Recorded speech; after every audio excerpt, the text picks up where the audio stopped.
Hello दोस्तों, आज हम लोग स्टार्ट करने वाले हैं त्रिकोणमिति के कुछ अनुप्रयोग। उसके स्टार्ट करने के पहले एक लाइन आप लोगों के लिए कि घायल तो यहाँ हर परिंदा है, घायल तो यहाँ हर परिंदा है, मगर जो फिर से उड़ सका वही जिंदा है। तो चलिए बढ़ते हैं हम लोग आगे।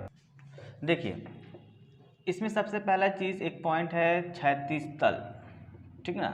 क्षैतिज तल होता क्या है? Horizontal plane. देखो भाई, क्षैतिज तल क्या है कि आप जैसे पृथ्वी तल के समांतर जो कोई तल होगा तो उस तल को हम लोग बोलते हैं क्षैतिज तल। आप इसको आसान भाषा में ऐसे समझ सकते हैं जैसे कि आप बेड पे सो रहे हो, तो बेड पे आप जो सोते हो तो पृथ्वी तल के समांतर पैरेलल होता है। अब ऐसा नहीं कि कोई खड़े खड़ सो जा रहा है, क्या भाई खड़े खड़ तो नहीं ना सोते हो, तो वो क्या हुआ आपका क्षैतिज तल।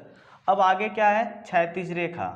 तो यानी कि पृथ्वी तल के समांतर जो रेखा होगा वो क्षैतिज रेखा होगा। जब भी आपके दिमाग में कन्फ्यूज़न होगा आप अपने सोने वाले तरीकों को याद कर लीजिएगा, यानी आप जो सोते हैं आप क्षैतिज सोते हैं, ठीक ना। अब आते हैं हम लोग क्षैतिज के बाद ऊर्ध्वाधर। ऊर्ध्वाधर क्या होता है? ऊर्ध्वाधर तल, ठीक ना। तो ऊर्ध्वाधर देखिए क्या है, ये वर्टिकल होता है। हॉरिजॉन्टल ऊर्ध्वाधर रेखा है तो ये होगा वर्टिकल लाइन। तो वर्टिकल लाइन क्या है कि पृथ्वी तल पर जो लंबवत है, पृथ्वी तल पर जो रेखा लंबवत होता है उसको बोलते हैं हम लोग ऊर्ध्वाधर रेखा। जैसे हम लोग खड़े रहते हैं, कैसे रहते हैं? तो वर्टिकली खड़े रहते हैं, ठीक है। तो आप यहाँ तक समझ में आ गया होगा आपको। तो हम बढ़ते हैं आगे। देखिए देखो भाई, अब एक बात आती है, एक पॉइंट दृष्टि रेखा। दृष्टि रेखा क्या होता है? अब देखो यहाँ पे एक लड़का है, यहाँ पे क्या है? एक लड़का, और यहाँ पे एक लड़की है। अभी बेचारा देखा तो पिघल गया। अब देखा तो पिघल गया, तो ये जो देखा इसको, तो आँख से देखा, तो मान लो ये कोई वस्तु, ये क्या है? एक वस्तु है। तो किसी वस्तु और दर्शक के आँख के बीच ये लाइन जो होता है, नैनो से बाण नहीं चल रहा है, बस समझो। तो इन नैनो से जो बाण चलाया इस तरफ, तो ये जो लाइन आया, ये लाइन क्या है? अदृश्य रेखा है। कैसा रेखा है? अदृश्य, यानी कि ये लाइन दिखता नहीं है। तो ये दिखता नहीं है, तो ये किसी वस्तु और दर्शक के आँख के बीच जो रेखा बनता है उस रेखा को हम बोलते हैं दृष्टि रेखा, ठीक ना। कभी कभी क्या होता है कि अब मान लो इसके बीच में एगो लड़का आ गया, एगो लड़का इसके बीच में आ गया, ठीक। ये क्या कि इसके कपड़े ऐसे ठोक दिया, बोला भागो आगे से, ठीक ना। तो वो तो वहाँ पे बीच में क्या कर रहा था? बाधा बन रहा था। तो दृष्टि रेखा क्या होगा? दर्शक और किसी वस्तु के बीच बनने वाली रेखा को क्या कहते हैं? दृष्टि रेखा, ठीक है। अब हम लोग देखते हैं उन्नयन कोण और अवनमन कोण क्या होता है। देखो भाई, अब हम लोग डिस्कशन करते हैं। मान लो जब कोई वस्तु क्या हो? ऊपर हो, ठीक, और जब कोई वस्तु क्या हो? ऊपर हो और कोई नीचे हो। अब है लड़की जो है, सुंदर सी कन्या छत पर खड़ी है। इस सुंदर सी कन्या कहाँ पे खड़ी है? छत पर खड़ी है। और देखो भाई, कॉफी लेकर के कॉफी पी रही है। लड़कावा जो है यहाँ से इसको देख लिया, ये लड़कावा क्या कर लिया? यहाँ से देख लिया, तो इसको क्या करना? तारना शुरू कर दिया। तो अब क्या है कि दर्शक और क्षैतिज रेखा, दर्शक और क्षैतिज रेखा क्या हुआ? ये पृथ्वी के तल के समांतर है, तो ये क्षैतिज रेखा और ये दर्शक के बीच का जो ये एंगल, दृष्टि रेखा के बीच जो कोण बनता है, इसी कोण को क्या बोलते हैं? उन्नयन कोण। याद रखिएगा आप कि जब वस्तु क्या हो? दर्शक से ऊपर हो, जब वस्तु क्या हो? दर्शक से ऊपर हो, तब दृष्टि रेखा, तो दृष्टि रेखा ये हुआ। तो दृष्टि रेखा और क्षैतिज रेखा के बीच के कोण को क्या कहते हैं हम लोग? उन्नयन कोण, ठीक है। तो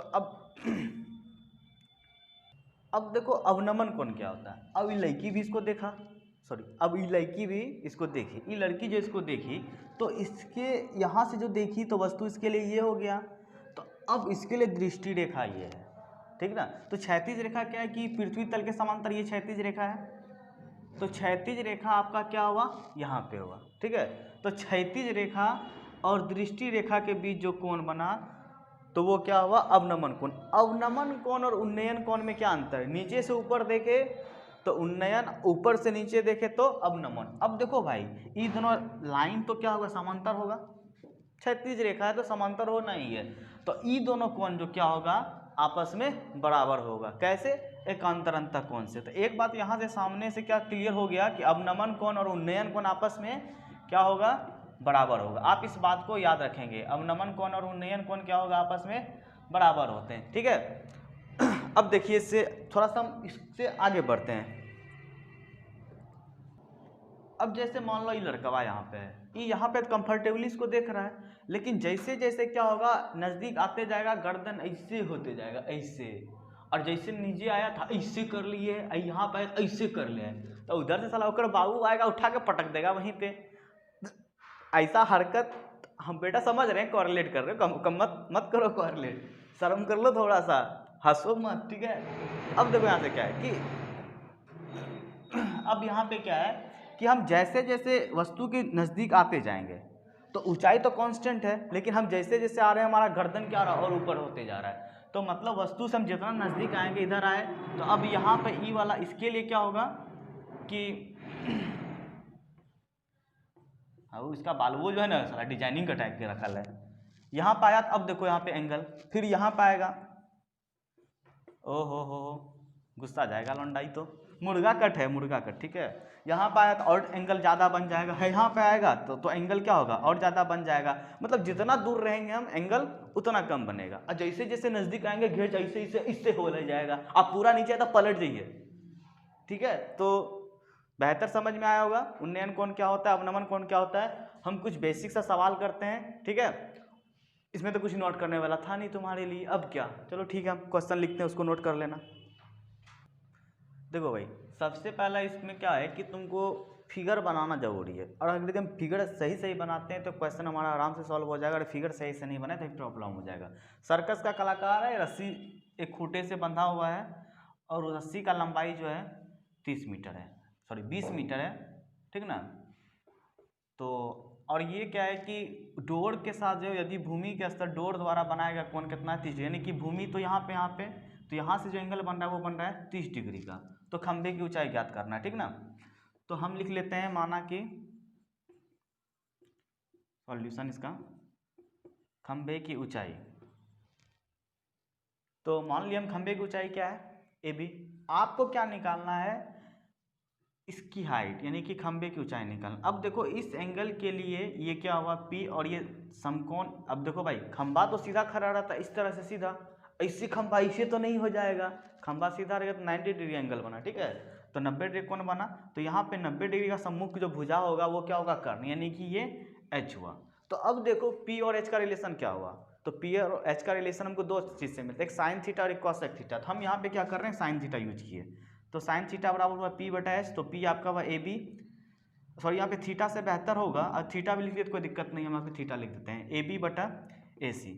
अब देखो साइन 30 डिग्री, AC का AB हमको फाइंड करना, और AC का जो वैल्यू है आपका कितना है 20, और साइन 30 का वैल्यू कितना होता है 1/2, AB बटा 20। अब यहाँ से सॉल्व कर लेंगे तो AB का मान कितना हो जाएगा आपका 10 मीटर। तो खंभे की ऊंचाई कितना हुआ 10 मीटर, ठीक है। नोट करें, बढ़ते हैं अगले क्वेश्चन की तरफ। देखो भाई क्या है, भूमि के एक बिंदु से जो मीनार के 5 बिंदु से 30 मीटर की दूरी पर है। तो देखो भाई, मीनार जो होगा वो सीधा खड़ा रहता है, ठीक ना। मीनार यानी कि मीनार यदि समझने में प्रॉब्लम हो रहा है तो मीनार यानी कि टावर समझेंगे, ठीक है। ये पाद बिंदु जो है ये रूट पॉइंट होता है, यानी कि इसका निचला हिस्सा जो होता है रूट पॉइंट, यानी पाद मतलब यहाँ पैर हुआ, ठीक ना, लीकेज मत समझ लेना।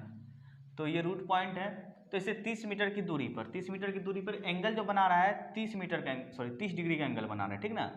तो ये 30 डिग्री का एंगल बनाया, तो ये AB और ये C, और उसके बाद क्या किए, रूट पॉइंट से जो है 30 मीटर की दूरी, यानी पाद बिंदु से 30 मीटर की दूरी पे। तो आपको क्या करना है, मीनार की ऊंचाई ज्ञात करना है। तो हम यहाँ पे क्या कर रहे हैं, तो मीनार की ऊंचाई बराबर AB, ठीक है। अब देखो सबसे पहले मीनार की ऊंचाई ये फाइंड करना, हमारे पास ये है, इस एंगल C के लिए ये क्या हुआ P हुआ, और ये तो हाइट हो जाएगा, सॉरी हाइट बोल रहे हैं, हाइपोटेनस होगा यानी कर्ण, और ये हुआ बेस आधार। तो P और B का रिलेशन क्या होता है, अपना दिमाग लगाओ, दो रिलेशन मिलता है हमको P और B का, एक टेन थीटा एक कॉट थीटा। तो समझदारी वाला बात काम करते हैं, टेन 30 यहाँ पे लिख दो, त्रिभुज ABC में टेन 30 डिग्री बराबर P, तो यानी AB बटा P बटा B, तो BC। अब देखो भाई इसका वैल्यू 1/√3 और ए बी तो कितना, ए बी तुमको फाइंड करना है, और बी सी है 30। तो √3 ए बी बराबर हुआ 30।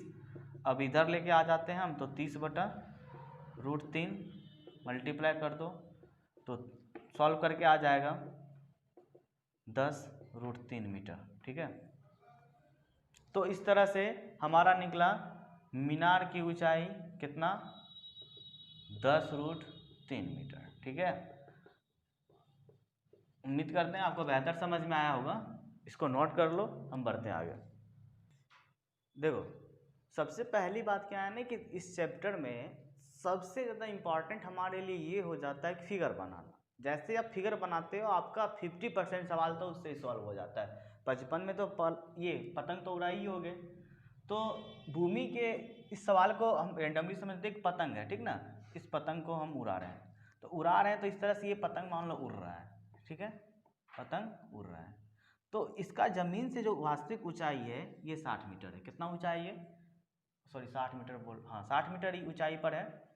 और यहाँ पे क्या है कि एक रस्सी से बंधा हुआ है, और रस्सी से जो बंधा है तो ये इतना डोरी तना हुआ है इसका, और ये 60 डिग्री का एंगल बना, कितना एंगल बना रहा है, 60 डिग्री का। तो तुम्हें क्या करना है कि डोरी की लंबाई निकालना है, ABC। ठीक है, तो सॉल्यूशन क्या करते हैं हम, तो माना कि डोरी की लंबाई, क्या डोरी की लंबाई भाई, डोरी तो पतंग उड़े डोरी इधर होगा इस तरह से, लेकिन ये इतना मतलब इतना हवा है कि पूरा तना हुआ है, ठीक ना, इस तरह से सीधा। तो ये लंबाई जो है AC हुआ, आपको यही फाइंड करना है। तो आते हैं हम त्रिभुज ABC में। अब देखो भाई, ये लेंथ निकालना, तो इसके एंगल C के सामने ये क्या हुआ, P, और ये हुआ H। अब देखो सिंपल सी बात है, जैसे और PH का रिलेशन आया, हम लगाएंगे क्या, साइन का, P/H, तो AB/AC।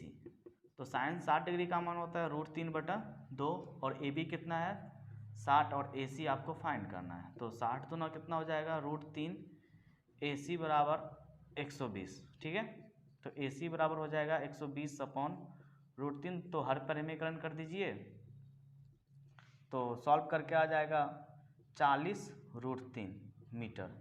इसलिए रस्सी की, इसलिए डोरी की लंबाई क्या हुआ, डोरी की लंबाई बराबर AC बराबर कितना, 60 बोल रहे हैं, ये वो आपका 40√3 मीटर। ठीक है, तो इस वीडियो में इतना तक ही रखते हैं हम। अगले पार्ट में हम और सारे सवाल को बनाएंगे, इसको नोट कर लेंगे। आराम से स्टार्टिंग से देखो इस वीडियो को, एक बार नहीं, दो बार में समझे, 2 बार में देखो, 2 बार में समझे, 3 बार में देखो। इससे ज़्यादा आसान टेक्निक कुछ हो नहीं सकता है। इस टेक्निक के बदौलत ही हम बहुत सारे सवाल को सॉल्व करेंगे। बाकी बात, तुम लोग तो भाई प्यारे लोग हो ही, सब्सक्राइब तो कर ही दोगे, और अपने दोस्त को भी शेयर करना है, ताकि क्या हो कि हमारा फैमिली ग्रो करे। ठीक ना, टेंशन नहीं है ज़्यादा, ठीक ना, अपनी मर्जी है। चलो बढ़ते हैं, धन्यवाद।